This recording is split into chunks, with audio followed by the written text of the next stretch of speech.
মানবতা বিরোধী অপরাধের মামলায় আন্তর্জাতিক অপরাধ ট্রাইব্যুনালের দেওয়া মৃত্যুদণ্ডের আদেশ থেকে খালাস পাইছেন জামাতে ইসলামের সাবেক নেতা এটিএম আজহারুল ইসলাম। আলহামদুলিল্লাহ, ট্রাইব্যুনাল গঠনের পর মানবতা বিরোধী অপরাধের কোন মামলায় এই প্রথম কেউ পুনর্বিবেচনার আবেদনের প্রেক্ষিতে আপিলে খালাস পাইলেন। এইটা একটা ঐতিহাসিক রায়। শুনতেছি বাম সেকুলার মহলে আর্তনাদ শুরু হয়েছে, ইউনুসের সরকার নাকি রাজাকারের পাহারাদার। রায় বাতিল করলো আদালত। রাজাকারের যদি পাহারাদারি হয় তাহলে সেটা আদালত হবে, প্রফেসর ইউনুসের সরকার কেন? আদালত কি সরকারের পাঠ? প্রফেসর ইউনুসের সরকার তো রায় বইলা দেয় না। এখন রায় বাতিল করিয়া বর্তমান আপিল বিভাগ খুব গুরুত্বপূর্ণ কয়েকটা কথা বলছে আন্তর্জাতিক অপরাধ ট্রাইব্যুনালে অতীতের বিচারে আন্তর্জাতিক আইনের মানদণ্ড অনুসরণ করা হয়নি। যে সমস্ত তথ্য প্রমাণ এই মামলায় ছিল তা অতীতের আপিল বিভাগে সঠিকভাবে বিবেচনা করতে ব্যর্থ হয়েছে। দুইটা জিনিস বলছে এবং ফাইনালি মতামত দিছে যেটা পর্যবেক্ষণে বলছে যে এই মামলায় অতীতের রায়ে গ্রস মিসক্যারেজ অফ জাস্টিস হয়েছে, অর্থাৎ বিচারের নামে ব্যাপক অবিচার হয়েছে। আদালতে যে সমস্ত সাক্ষ্য প্রমাণ উপস্থাপন করা হয়েছিল সেগুলোর পর্যালোচনা ছাড়াই ফাঁসি দিয়ে দেওয়া হয়েছিল। তো আপিল বিভাগ বলছে যে পৃথিবীর ইতিহাসে এটা একটা ট্রাভেস্টি অফ ট্রুথ, অর্থাৎ বিচারের নামে অবিচার। আমি এই অবিচার নিয়ে আমার ইউটিউবিং এর শুরুতে এই ভিডিওটা করেছিলাম, দেখতে পারেন। এইটা শুধু সাক্ষ্য প্রমাণের বিষয় না, অবিচারটা কোন জায়গায় সেটা নিয়ে বিস্তারিত আলাপ করতেছি। কিন্তু আপনাদের জানানোর জন্য বলি যে এমন সাক্ষ্য আনা হয়েছিল এই মামলায়, আজহার ভাইয়ের মামলায়, যে সাক্ষীরা আদালতে এসে বলছেন যে কেউ 3 কিলোমিটার দূর থেকে আজহার ভাইকে দেখছেন, কেউ দেখছেন 6 কিলোমিটার দূর থেকে। একজন সাক্ষীকে জিজ্ঞেস করা হয়েছিল যে আপনার সন্তানের নাম কি? ছেলেমেয়ের নাম বলতে পারে না, স্ত্রীর নাম বলতে পারে না, কিন্তু এটিএম আজহারুল ইসলামের নামটি কি বলতে পারে। কি চমৎকার! এই যে কথিত যুদ্ধাপরাধের বিচার, এর নামে কেন সেটা একটা ঐতিহাসিক অবিচার ছিল, আসেন সেটা এখন বুঝে দেখি। এই যুদ্ধাপরাধের বিচারের প্রস্তুতি শুরু হয়েছিল শেখ হাসিনা সরকারের আমলে 2009 সালে ক্ষমতা আসার পর। কেন হাসিনা এই বিচারটা করতে গেল, এইটা গুরুত্বপূর্ণ, এইটা একটু বুঝতে হবে। 2001 সালের 8ম জাতীয় সংসদ নির্বাচন ছিল বাংলাদেশের রাজনীতির নির্ধারক। বিএনপি ওইখানে 41.40% ভোট পাইছিল আর 193টা আসন পাইছিল। আওয়ামী লীগ পাইছিল একটু কম, বিএনপির চেয়ে খুব বেশি কম না, কিন্তু 40.02% ভোট। এদিকে সে পাশে দুইটা উপর নিচ করে লিখে দেন। আর আসন পাইছিল কত? 62টা। জাতীয় পার্টি পাইছিল 7.22% ভোট, 14টা আসন পাইছিল। আর জামাত পাইছিল 4.21% ভোট, 17টা আসন পাইছিল। বিএনপি জামাত মোট পায় 210টা আসন। আপনারা খেয়াল করলে দেখবেন যে ভোট যে পরিমাণে পাইছে, যে পার্সেন্টেজে পাইছে বিএনপি জামাত, তার চেয়ে আসন সংখ্যা অনেক বেশি। কেন? কারণ বিএনপি আর জামাতের ভোট একসাথে হয়েছিল। বিএনপির সিটে সে জামাতের ভোট পাইছে, জামাতের সিটে সে বিএনপির ভোট পাইছে। তো আপনি খেয়াল করলে দেখেন যে আওয়ামী লীগ আর বিএনপির ভোটের তফাৎ কিন্তু বেশি না, 1.5%-এরও কম। এইখানেই আসল ঘটনা। কি সেই ঘটনা? বিএনপি আর জামাত যদি একসাথে থাকে তাহলে আওয়ামী লীগের কোনো চান্স নেই, জিন্দেগিতে সে ক্ষমতা আসতে পারবে না। তার ক্ষমতায় আসার জন্য দুইটা জিনিসের দরকার, জামাত আর বিএনপির ভোট ভাগ করে দেওয়া আর জাতীয় পার্টিকে কাছে টানা। এটাই আসলে ইন্ডিয়ান প্ল্যান। বিএনপি জামাত সারুক, এটা বাঙ্গ প্রগতিশীলদের একটা দাবি না দীর্ঘদিন থেকে। 2008 সালের নির্বাচনে আওয়ামী লীগ তাই করলো। এখন দ্বিতীয় কাজ হইতেছে জামাতকে ধ্বংস করে দেওয়া। কি করলো 2008 সালের নির্বাচনে? জাতীয় পার্টির সাথে নিয়ে নির্বাচন করলো, বিএনপি আর জামাত আলাদা আলাদা নির্বাচন করলো। এখন দ্বিতীয় কাজ হচ্ছে জামাতকে ধ্বংস করে দেওয়া। মূলত তার শীর্ষ নেতাদের মাইরা ফেলা, তাদের নিয়ন্ত্রিত আর্থিক প্রতিষ্ঠানগুলো হয় ধ্বংস করে দেওয়া অথবা দখল নিয়ে দেওয়া। এইভাবে ইসলামী ব্যাংক গেল, তাই না? আর বিএনপির মধ্যে খুবই হার্ডকোর যারা ন্যাশনালিস্ট, এদেরকেও মেরে ফেলা, যেন তারা কখনোই জামাত আর বিএনপির মধ্যে ঐক্য নিয়ে দলের মধ্যে ওকালতি করতে না পারে। এভাবেই সালাউদ্দিন কাদের চৌধুরীকে ফাঁসি দেওয়া হইল। এবার বুঝতে পারতেছেন তো কেন, কাকে, কিভাবে এই মামলায় ঢোকানো হয়েছে এবং ফাঁসি দেওয়া হয়েছে। এই কাজটা করার জন্য সে বাইসা নিল ওয়ার অন টেররের বয়ান। সেটা কি? বুশ আর ব্লেয়ার মিলে তখন সন্ত্রাসের বিরুদ্ধে অনন্ত যুদ্ধ করতেছে, মানে ইসলাম কোপাইতেছে সারা দুনিয়ায়। হাসিনা যায় বললো এই যে জামাত, এই হচ্ছে সেই ইসলামী জঙ্গি যারা 1971 সাল থেকে এই অঞ্চলের সন্ত্রাসবাদ চালায় যাইতেছে। ইনু এটা ভুলভাল হিন্দিতে সাক্ষাৎকার দিছিল। আপনারা সেটা শুনলে বুঝতে পারবেন কোন ন্যারেটিভ হাসিনা ইনু এরা তৈরি করছিল জামাতের বিরুদ্ধে। শুনেন। 71 सन का मुक्तियुद्ध में पाकिस्तान हमका विरुद्ध था एवं पाकिस्तान में हमका साथ लड़ाई किया था। उस टाइम से जमात इस्लामी एक आतंकवादी संगठन था जो मानुष को, आदमी को मार दिया, नारी को मार दिया। वो संगठन पाकिस्तान बैक करता है एवं वो संगठन का जो आदमी मारा था उसका लिए विचार कर रहा है, फांसी भी हो गया। ये संगठन का साथ पाकिस्तानी का एवं पाकिस्तानी गोयंदा संस्था ISI का गंभीर ताल्लुक है। ये रिसेंटली पाकिस्तानी कूटनीतिक जो जो है डिप्लोमेट जो है वो बांग्लादेश में धरा धरा धरा पड़ा बांग्लादेशी ऑर्गेनाइजेशन आतंकवादी संगठन के साथ वो लोग ताल्लुक रखता था, इसलिए बांग्लादेश से उसको निकाल दिया गया है। सो हम लोग सोचता है कि पाकिस्तानी इंटेलिजेंस नेटवर्क ISI का एक हाथ रहता है। এটা অস্বীকার করার উপায় নাই যে জামাত অখণ্ড পাকিস্তানের পক্ষে দাঁড়াইছিল। শুধু দাঁড়াইলে অসুবিধা ছিল না, চাইনিজ বামেরাও অখণ্ড পাকিস্তানের পক্ষে দাঁড়াইছিল। কিন্তু জামাত দুইটা গুরুতর রাজনৈতিক ভুল করে, পলিটিক্যাল মিস্টেক। এক, 1971 25 মার্চ গণহত্যার প্রতিবাদ করে নাই। গণহত্যা একটা জাতির জীবনে একটা অতি গুরুত্বপূর্ণ এবং বেদনাবহ অধ্যায়, এইখানে আপনাকে মজলুমের পক্ষ নিতেই হবে। 2 নাম্বার রাজনৈতিক অপরাধ হইতেছে সেই সময় প্রাদেশিক সরকারে জামাত যোগ দেয়, 3 জন মন্ত্রী ছিল জামাতের। আমার একটা ভিডিও আপনারা মাঝে মাঝে দেখেন না, শাহবাগের সময় বলে দেখায়, হ্যাঁ শাহবাগীরাও দেখায়, বিএনপিও দেখায়, সবাই দেখায় এটা এখন। তো ওইখানে আমি একই কথা বলেছিলাম, শাহবাগের টাইমে আমি এই বক্তব্যটাই দিছিলাম। শুনেন, একটা জিনিস বুঝতে হবে, Jamaat was not a major collaborator, Jamaat was part of East Pakistan provincial government. তারা 4টা মন্ত্রী ছিল, commerce, revenue, industry and education. 4টা মন্ত্রী নিয়ে ইস্ট পাকিস্তান প্রভিন্সিয়াল গভর্নমেন্ট যারা গণহত্যা চালিয়েছে, যারা সেই আর্মিকে, পাকিস্তান বর্বর আর্মিকে নেতৃত্ব দিয়েছে, সেই সরকারের পার্ট ছিল জামাত ইসলাম।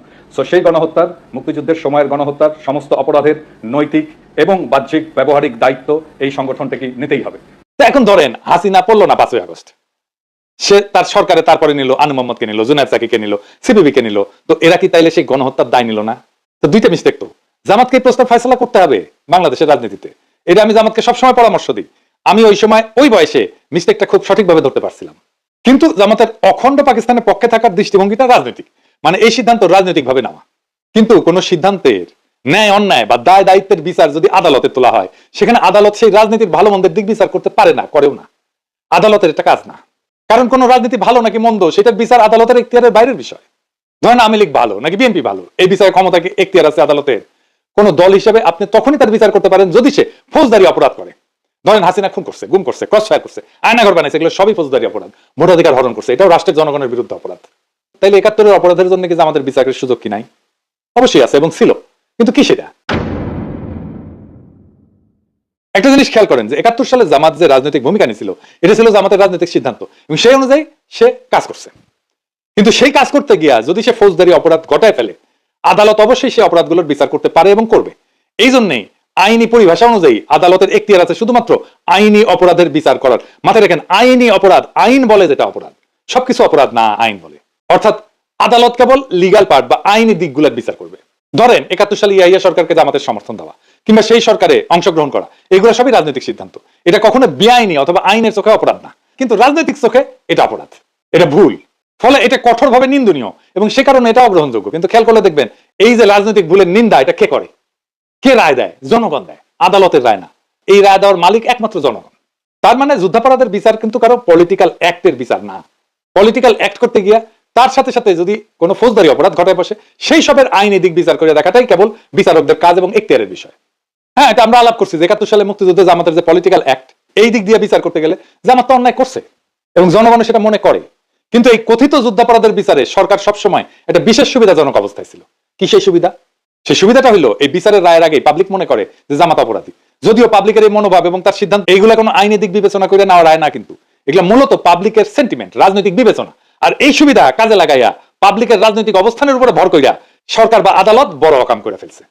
এটা বেআইনি এবং অবৈধ হওয়া সত্ত্বেও এইখানেই এই যুদ্ধাপরাধ আদালতের দায়। যুদ্ধাপরাধের বিচারের নামে শেখ হাসিনার কথিত সেই আদালত এই অন্যায় কাজটা করছে মৌলিকভাবে 3 জায়গায়। 1 নাম্বার, একটা অপরাধ যখন সংগঠিত হইতেছে, আপনার তখন জানা থাকা লাগবে যে এইটা অপরাধ।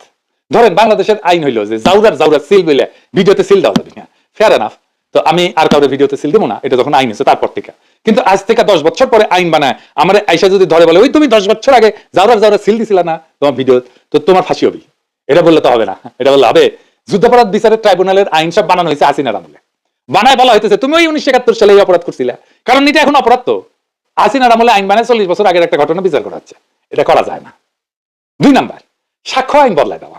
এখানে আইন কইরা না হয়েছিল যে যুদ্ধাপরাধ বিচারের ক্ষেত্রে প্রচলিত সাক্ষ্য আইন প্রযোজ্য না, মানে কোনটাকে আমি সাক্ষ্য হিসাবে বিবেচনা করব, সেটা একটা সাক্ষ্য আইন আছে। তার মানে বিচারক যদি মনে করে যে লোক মুখে শোনা কথা সাক্ষ্য হইতে পারে, তাহলে শোনা কথাকেও সাক্ষ্য বলে গ্রহণ করা হবে। ফলে এটা আদতে কোনো বিচারই হয় নাই, হইতেই পারে না। পরিষ্কার ভাবে একটা প্রেজুডিস, মানে ধরেন পত্রিকায় প্রকাশিত সংবাদকে সাক্ষ্য হিসেবে ধরা হয়েছে। যদি তাই হয়, তাহলে তো আমারও ফাঁসি দেওয়া যাবে, আর তাজ হাসমিনও ফাঁসি দেওয়া যাবে, কারণ আমার নামে তো তাজ হাসমিন নামে তো ভয়ঙ্কর সাইবার সন্ত্রাসী বলে নিউজ ছাপাইছিল, তাই না, অনেক পত্রিকা। এখনো সালাউদ্দিন শোয়েব চৌধুরী বালসাল পত্রিকা আর্টিকেল লেখে তারা আমাদের ইসলামী জঙ্গি বলে, তাহলে বুঝেন কি ভয়ানক অবস্থা করে রাখছে। তার মানে যেটা সাক্ষ্য হিসাবে আদালতে বিবেচিত হয় না, সেটাকেও সাক্ষ্য বানাইছে। আপনার নামে একটা পত্রিকা নিউজ ছাপে দিবে, তারপর ওইটা দিয়ে আপনারে ফাঁসি দিয়ে দিবে। 3 নাম্বার, আদালতের বিচারের ক্ষেত্রে সুনির্দিষ্ট ধারার ঠিক কোন ধরনের কাজ করলে কোনটা অপরাধ গণ্য করা হবে, সে অপরাধে কি শাস্তি হবে, এই বর্ণনাগুলো তালিকা হিসেবে ধারাবাহিকভাবে কোড হিসেবে সাজানো থাকে, এটাকে বলে পেনাল কোড। আদালতে অভিযোগ দায়ের করার টাইমে অপরাধের ওই ধারাবাহিক নাম্বার উল্লেখ করে মামলা সাজানো হয়। এটাই আমাদের প্রচলিত ভাষায় অপরাধের ধারা বলি। যেমন ধরেন পাওয়া যায় 302 ধারা মানে এটা খুনের অপরাধ, 420 মানে 420 বলি আমরা যেটা, এটা হইতেছে প্রতারণার অপরাধ। এইরকম খেয়াল করবেন, যুদ্ধাপরাধের বিচারের আইনে কোয়া দেওয়া হয়েছিল প্রচলিত পেনাল কোড এই বিচারের ক্ষেত্রে প্রযোজ্য না। এবার হাত পা বাইন্দা গোলপোস্ট যদি ইচ্ছা মাফিক সরাই দেওয়া হয়, তাহলে এটা কি আর বিচার বলা যায়? বিচার বলে কিছু অবশিষ্ট থাকে? তার মানে এখানে পুরাটাই বিচারকের খেয়াল খুশি মর্জির উপরে ছেড়ে দিয়া কথিত বিচারটা করা হয়েছে। ঠিক কোনটার কারণে এটা অপরাধ হিসেবে গণ্য হয়েছে এটা থেকে শুরু কইরা চার্জ গঠন, এমনকি ওই অপরাধের কারণে কি শাস্তি দেওয়া হবে সেটাও মর্জি মতো। ফলে বিচারক মর্জি মাফিক বেকসুর খালাস থেকে শুরু করে মৃত্যুদণ্ড পর্যন্ত সব ধরনের শাস্তি দিতে পারছে। চার্জ গঠন, বিচার এবং রায় সবকিছু ক্ষমতাই বিচারকের হাতের মুঠায় ছিল, এটা কোনো বিচার না। এই জন্য এটাকে জুডিশিয়াল কিলিং বলা হয়েছে। এইসব তুগলকি কারবার আমরা সেই 2010 সাল থেকে দেখে আসতেছি। তাই আমার মনে শুধু একটাই প্রশ্ন জাগে, বিচারের নামে এইসব বুজরুকি, এইটা একজন আইনের প্রাথমিক ছাত্রের কাছে তো ধরা পড়ার কথা। বিচার প্রক্রিয়ায় যে ফাঁকগুলা এটা সাধারণ চোখে দেখা যায়, অথচ যুদ্ধাপরাধের বিচারের নামে এই ঐতিহাসিক অবিচারের বাটপাড়িগুলো বামপন্থীদের নজরে রয়ে গেছে। এখনো তারা হাহুতাশ করে, এমনকি যারা আইনের লোক তাদেরও। বামপন্থীদের কি দায় নাই তাদের নেতাকর্মীদের আইনের প্রাথমিক ধারণা দেওয়ার? আজাদ সাহেবের খালাস পাওয়ায় বামদের আজারিতে একটাই ব্যাখ্যা, সেটা হইতেছে ওনারা বাঙ্গ প্রগতিশীল, এবং বুঝতেই পারতেছেন সেই কারণে ওনারা ধর্ম বিদ্বেষী। কাজেই জামাত মারার নামে ধর্ম উচ্ছেদের এই মহান আয়োজনে এই সময় তো তিনি ঘরে বসে থাকতে পারেন না। প্রগতিশীলতার নামে ইসলাম কুপানোর নামে সমাজের এই কথিত প্রগতিতে সামিল না হইয়া উনি কেমনে থাকবেন? কে জানে, বামেরা হয়তো সুখ অনুভব করছিল এইটা ভাইবা যে শাহবাগের এই উত্থান এটা নিশ্চয়ই বাংলাদেশের এক রয়ার এনেসা, এক নবজাগরণ, হোক না সেটা চরম অবিচারের রাস্তায়। তবুও আমেরিকা এবং শেখ হাসিনা কোলে বৈশা ইসলাম কুপানির এই মহোৎসব এটাতে সামিল না হওয়ার নস্টালজিয়া তারা ছাড়তে পারতেছে না। ওরা যেভাবে মনে করে 1971 ইসলামকে পরাজিত করা হয়েছিল, ঠিক একইভাবে মনে করে শাহবাগে তাদের ইসলাম কুপানির যুদ্ধের বিজয় হয়েছিল। তাই আজার ভাইয়ের মুক্তি একটা ল্যান্ডমার্ক, বাংলাদেশের জন্য একটা ঐতিহাসিক ঘটনা। যদি অনেককে আমরা হারাইছি, হাসিনা পতনের মাত্র কিছুদিন আগে আমরা মাওলানা সাইদিকে হারাইছি, আর অনেকে আছেন যেমন মাওলানা আবুল কালাম আজাদ, ওনার মামলাটা নিষ্পত্তি দরকার। এই সাথে 1975 আগস্ট বিপ্লবী যারা আছেন, ওনাদের মধ্যে যারা বাইসে আছেন, তাদের মামলাগুলো ফয়সালা করে ওনাদের সসম্মানে দেশে ফিরে আনা হোক। আজার ভাইয়ের খালাস শুধু একজন মানুষের মুক্তি না, এটা বাংলাদেশের বিচার ব্যবস্থার উপর চাপায় দেওয়ার রাজনৈতিক প্রতিহিংসার মুখোশ খুইলা ফেলার প্রথম ধাপ। এরাই দেখাই দিল যে সত্যকে দমায় রাখা যায়, কিন্তু মুছে ফেলা যায় না।